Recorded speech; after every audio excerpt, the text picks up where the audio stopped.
అయ్యప్ప నిన్ను తలవని రోజే చివరి రోజు నాకు, నీ మాల ధారణ లేని జన్మ నాకెందుకు అయ్యప్ప, ఇంకెందుకు అయ్యప్ప.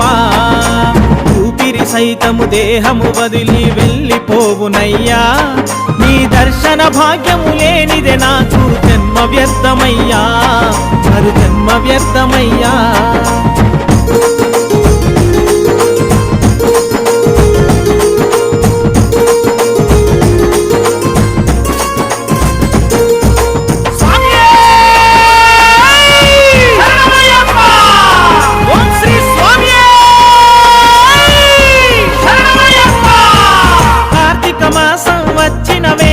మనసు నిలువదయ్యా, మాలను వేసిన క్షణమే నన్నునే మరిచిపోతినయ్యా, మండల వ్రతమును నిష్టగా చేస్తూ కరుణ చూపవయ్యా.